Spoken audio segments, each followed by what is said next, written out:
may hindi kami nilisan, Panginoon, at hindi kami iwan. Lord, we pray na sa patuloy naming pagpupuri sa inyo, ay samahan mo kami sa pakikinig ng inyong salita. Dalangin namin, Panginoon, na gabayan niyo po ang bawat isa sa amin.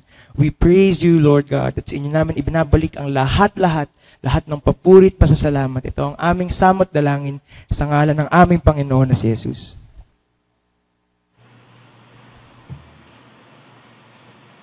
Proverbs 27:1. Huwag ipagyabang ang araw ng bukas, pagkat di mo alam kung ano ang magaganap.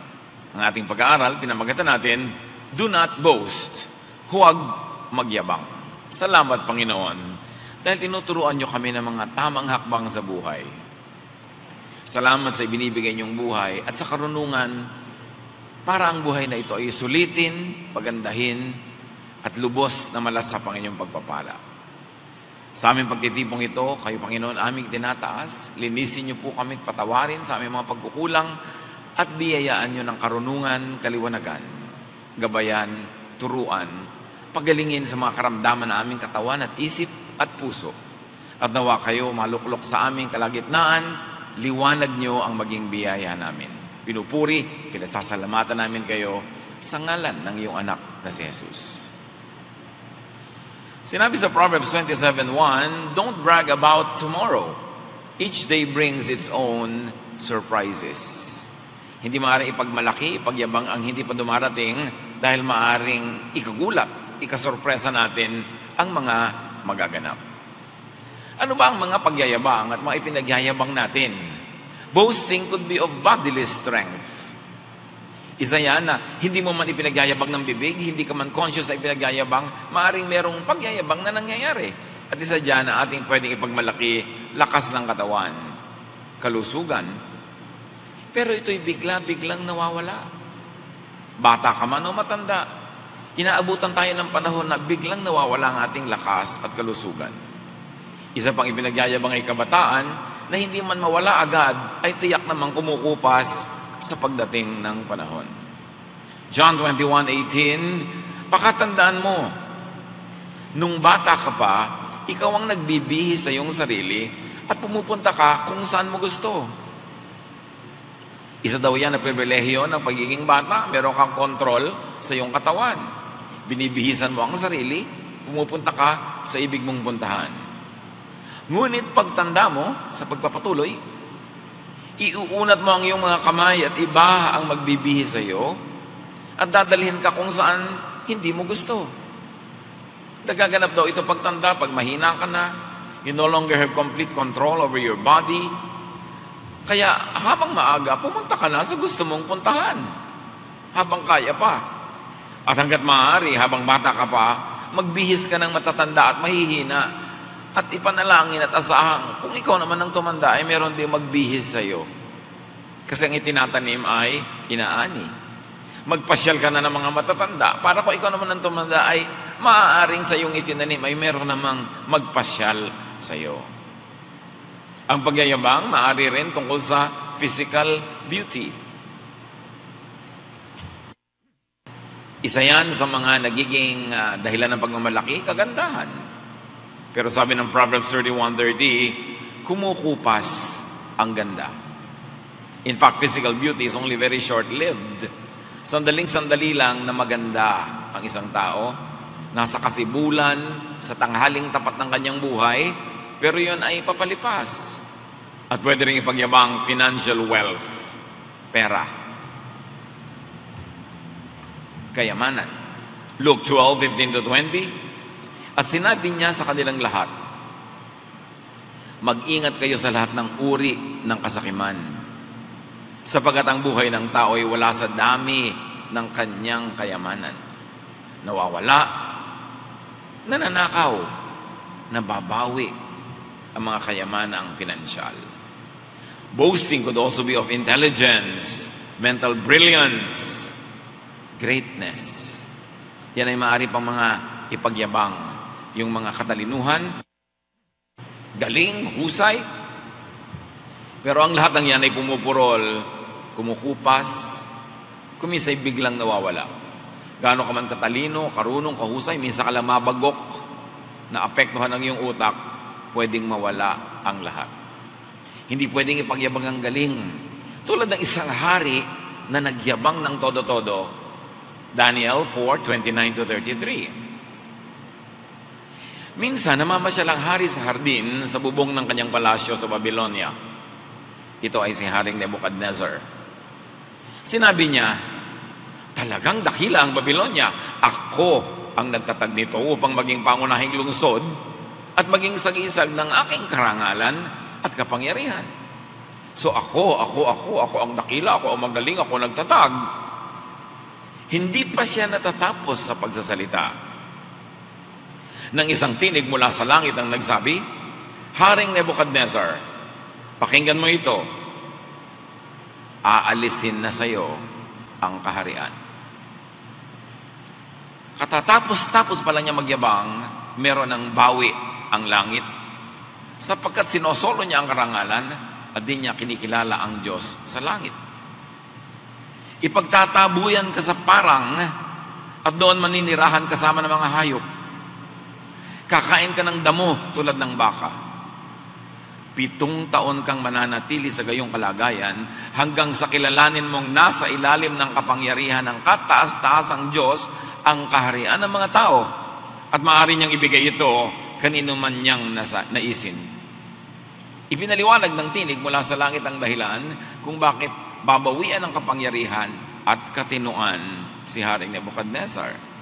Sabi, kailangan kilalanin mo na ang Diyos ay nasa ibabaw ng lahat ng kapangyarihan ng tao.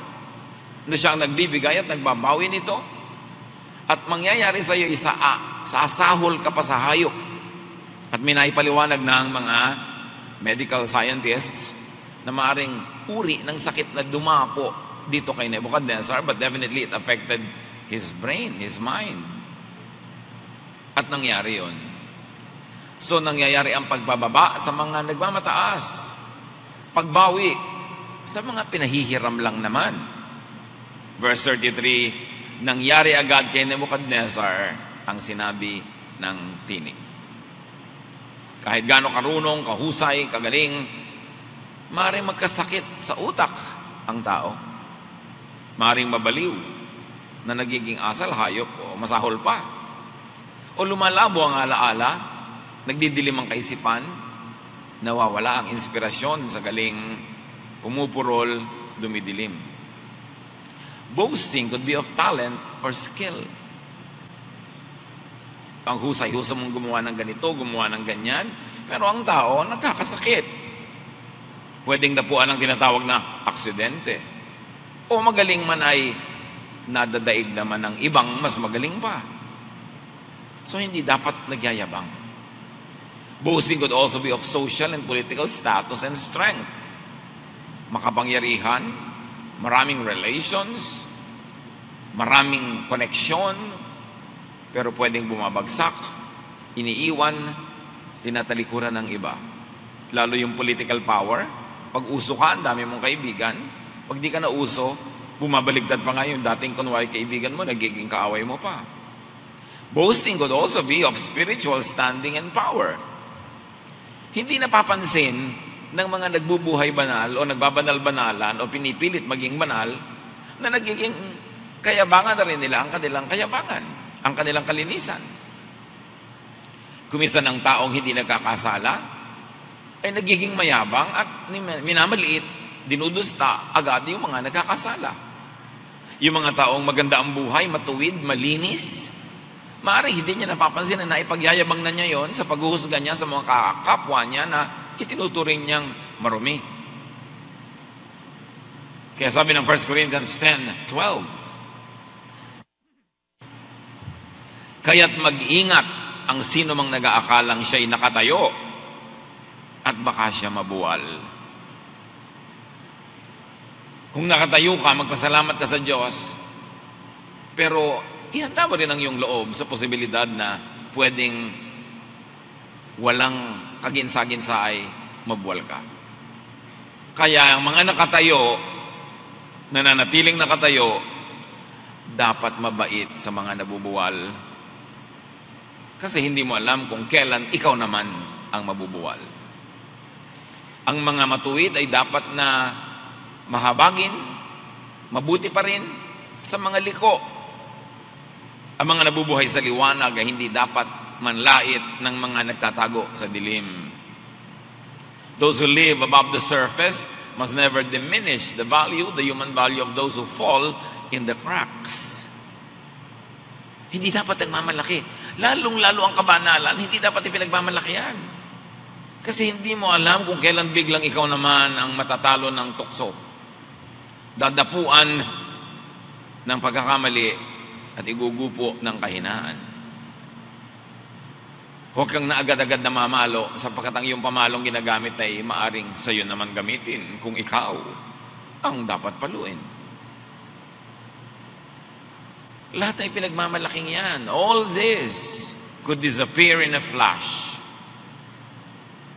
Tulad ng nangyari kay Job, na nakatala sa Job 1:13-21. Ang yaman-yaman niya, dami-dami niyang anak at mga manugang, napakarami niyang kaibigan, mapakalusog ng kanyang katawan, pero sa isang araw, nabawian ng lahat ng yaman, namatay ang lahat ng anak, ang mga kaibigan ay naglayuan sa kanya, at iniwan siya ng kalusugan, nabalot ng galis ang kanyang katawan mula tuktok ng ulo hanggang dulo ng daliri sa paa. At may kaisa-isang taong natira sa kanyang piling, ang kanyang asawa, na walang ginawa kundi siya ay guluhin at inisin. All in a day. Ang buhay ng tao pwedeng maiba sa loob lang ng isang araw. Kaya hindi dapat magmalaki. Even you, I, could disappear in a flash. Naglalakad ka lang, biglang nataganan ka ng gumuhong building. Instantly, nakalibing ka na. Tinamaan ka ng kidlat. Tinamaan ka ng ligaw na bala. O bigla ka naka-atake sa puso. Walang pwedeng ipagmalaki ang tao. Hindi mo pwedeng sabihin, marami akong gagawin sa buhay. Dahil sabi sa Luke 12:20, sinabi sa kanya ng Diyos, hangal, sa gabi ring ito'y babawian ka na ng buhay. Kanino ngayon mapupunta ang mga inilalaan mo para sa iyong sarili? Hindi masamang maglaan sa sarili. Ang minamasama dito ay yung yabang na akala mo walang katapusan ng buhay mo at ma-enjoy mo lahat pagdating ng panahon. Kaya ang lesson, meron ka mang inilalaan ngayon, meron ka mang mga tinatangkilik, meron ka mga tinatamasa, enjoyan mo na, i-share mo rin sa iba, glorify God, kasi hindi mo alam kung bukas buhay ka pa. Walang pwedeng ipagmalaki. Ang yabang na mga pinag-usapan natin ay madalas umuwi sa hatol ng Diyos o sa hatol ng kapwa. Kasi siyempre, ayaw din ng tao sa kapwa-taong mayabang. Ang pagmamataas ay umuwi sa pagbababa. Ang liko ay umuwi sa pagtutuwid. Nangyayari ang likas at natural na pagbabalanse ng buhay. Kaya dapat, kung ayaw mong sapilitang mabalanse ka, ikaw na ang mag-balance sa sarili. Makahalata ka kung lumalabis ka na, ikaw na ang magbawas, para hindi na langit pa ang magbawas. Nakakahalata kang yumayabang ka na yata, abay ibaba mo na agad ang iyong sarili kaysa langit pa ang magpaluhod sa iyo para ka mapababa. Nakakahalata kang sobra ka ng nagmamalupit sa kapwa, magpakabait ka na kaysa pilitin ka pa ng Diyos na maging mabait. Huwag magyabang. Iwasang magyabang and be blessed. Or stay blessed. Blessed ka na. Tapos magyayabang ka, di mawawala ang blessing. Dati kang wala, binigyan ka ng Diyos, pinayaman ka, ipagyayabang mo, kung bawiin. Malakas ka, marami kang kayang gawin, ipagyayabang mo, kung pahinain ka. The best way to be blessed or to stay blessed, huwag magyabang. How not to boast? Paano nga ba hindi magyayabang? Unang-una, avoid the sin of Nebuchadnezzar. Acknowledge God for your blessings. For your talent, for your capacity, always acknowledge God. Kaya pag pinuri ka, huy, ang galing-galing mo, huwag mo na sasabihin, hindi, wala nga akong kagaling-galing. False modesty naman yun, dahil kung alam mo magaling ka. Sabihin mong salamat, purihin ng Diyos, bigay niya yan. Ang ganda-ganda ng bahay mo. Kung sabihin, hindi, ang liit-liit nga. Alam mo naman, ang laki-laki, hanggang basketball court na yung sala mo. Sabihin mo po, ang liit-liit nga. Hindi na yun humility. Lying na yun. Kaartehan na yun. Sabi mo, oo nga, thank God, I enjoy this. Naku, ang tali-talino ng anak mo. Praise God, siya ang nagbibigay ng talino. Salamat at napapansin mo yan. Laging tanggapin ninyo yung papuri, pero ibigay sa Diyos. Pero huwag itanggi. Hindi yung mukhang bata ka. Ay, yung mukhang bata ka, hindi nga. May wrinkle-wrinkle nga ako. Samantalang nakatira ka na sa salon para ka magmukhang bata. Pagkatapos sinabing mukhang bata ka, hindi nga. Matanda nga itsura ko. Kaartehan na yun. When people compliment you, be thankful. You say, thank you. Praise God. Ang galing-galing mo naman tumula, ang galing-galing mo kumanta, salamat po at purihin ng Diyos. Huwag yung hindi naman po ako magaling. Kasi hindi na effective yun. Nakakainis pa nga yung gano'n ng arte. Be thankful to God. Thank God all the time. And honor God with your blessings. Pag kinikilala natin na ang pagpapala ay galing sa Diyos, lagi natin siyang pinararangalan. And how do you honor God with your blessings? Multiply the blessings. Binigyan ka ng pera, sumaya ka, edi magpamigay ka rin para dumami ang sumaya, hindi lang ikaw. Multiply the effect of the blessing. Huwag susuluhin. Katulad nung binigyan ng Panginoon ng puhunan, hindi niya pinalago, napagalitan ng Panginoon. Matthew 25:27. Bakit hindi mo man lamang inilagay sa bangko ang aking salapi? Kahit paano may tinubo, kahit paano may tinubo sana ito. Sabi ng Panginoon. May ibinigay sa iyong talent, palaguin mo yan. Kailangan tumubo ang Diyos. Binigyan ka ng talent na kumanta.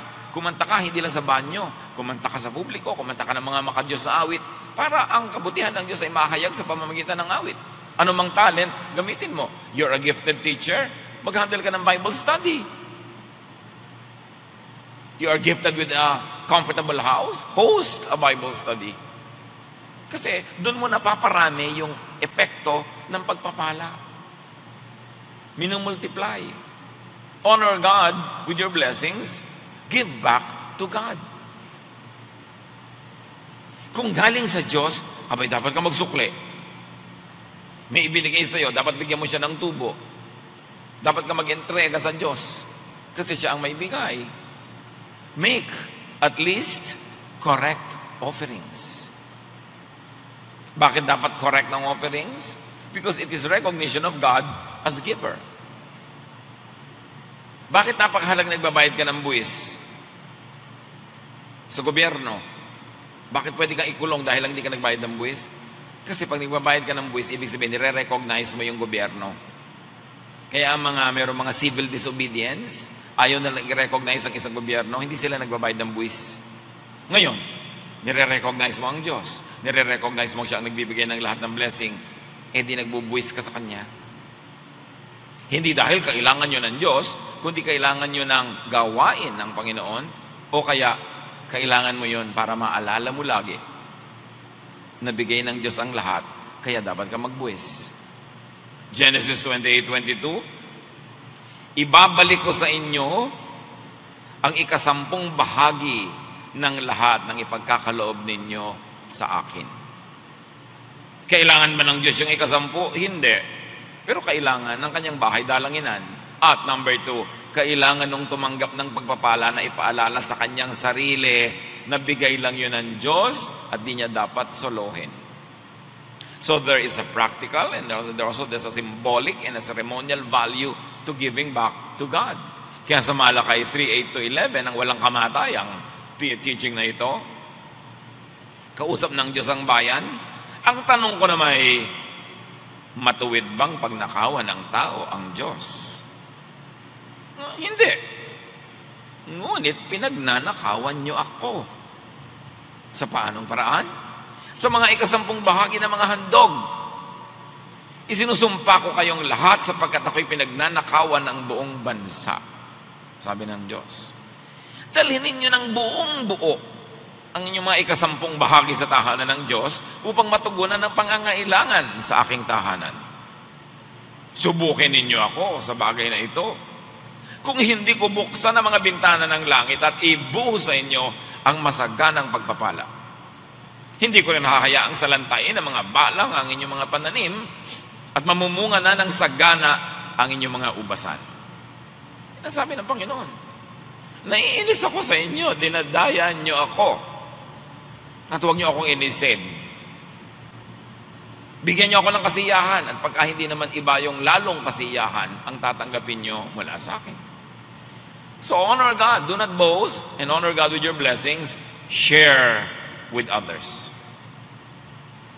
Tuwing may natatanggap ka sa Panginoon, huwag mong suluhin, laging merong kaparte yung iba. Natutuwa siya. Matthew 25:35, sabi niya doon sa mga gagantimpalaan, sapagkat ako'y nagugutom at ako'y inyong pinakain. Ako'y nauuhao at ako'y inyong pinainom. Ako'y isang dayuhan at inyong pinatuloy.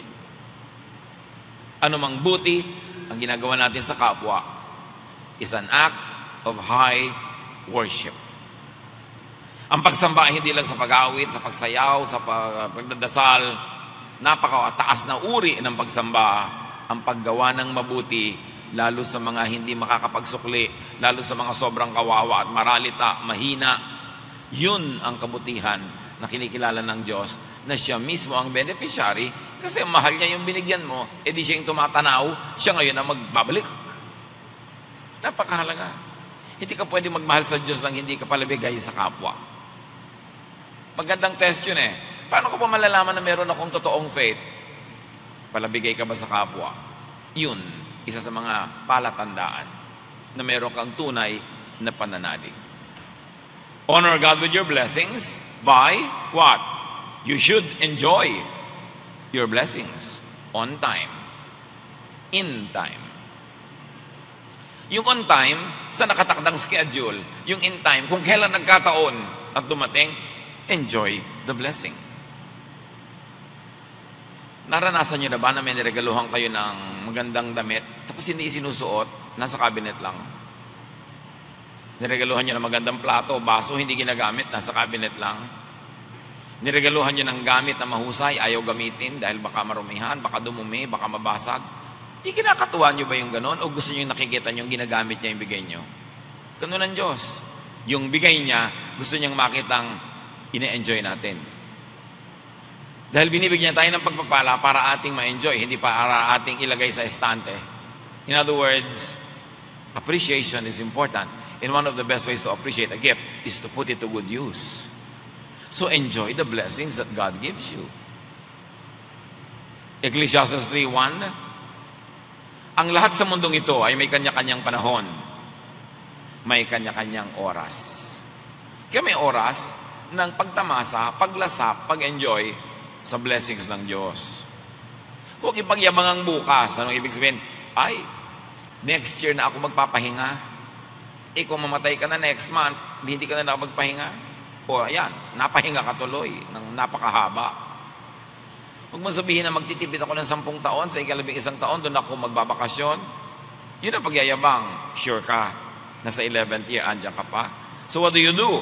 Because you respect time and the unpredictability of anything that can happen in life, every day, may trabaho ka, may bakasyon ka, may treat ka to yourself, may sakripisyo ka para sa iba, ginagawa sa loob ng isang araw. Every week, meron ka ring mini vacation, yun man ay whole day or half a day. Every week, meron ka ring pagtitreat sa sarili mo at sa iba. O kakain kayo siguro ng makakaya mong kainin na masarap. Magpapahinga ka. Hindi iipunin mo lahat ang hirap ngayon at babawi ka na lang many years from now. Isang uri yun ng pagyayabang. So, enjoy life. Plant, work, harvest, rest, all in a day.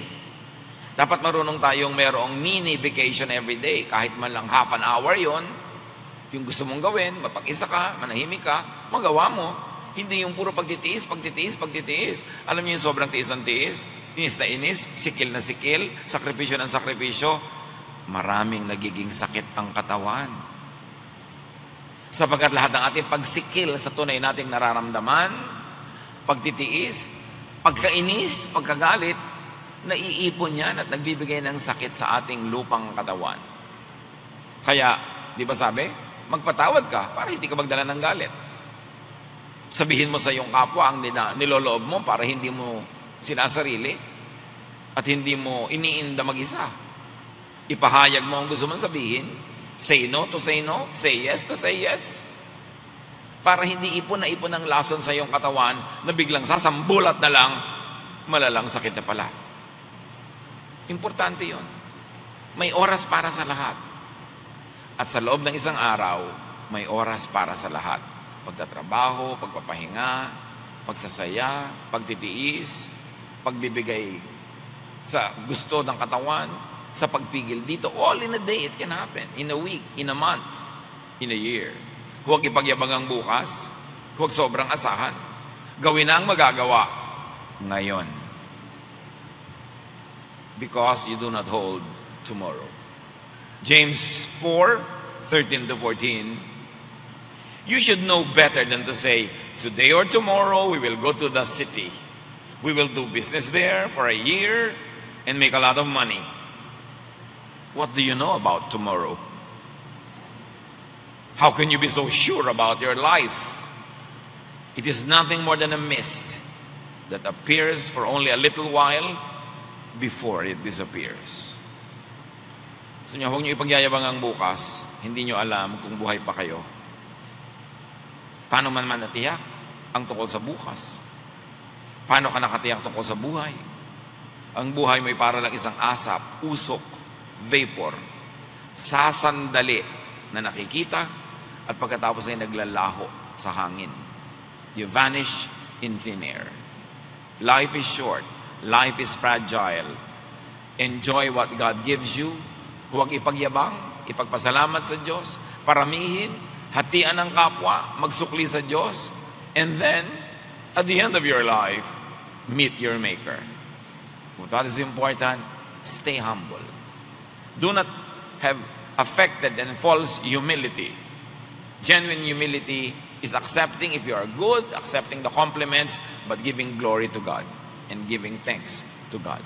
Panginoon, turuan nyo kami na i-apply ito sa aming buhay. Mga bahagi ng mensaheng ito o buo, ano ang kahulugan sa aming buhay? Ituwid niyo po kami, Panginoon, papagliwanagan ang aming isip at makapamuhay kami ng walang pagsisisi sa oras na kami bawian nyo na ng pahiram na buhay na ito. Pagbulay-bulayan natin sa madali, mga kapatid, kung ano ang mga dapat gawin dahil sa ating mga narinig, ano mga hindi dapat gawin, anong dapat simulang gawin. Lord, lead us to apply this with great wisdom to our daily practical lives. Be alone with the Lord in silent reflection.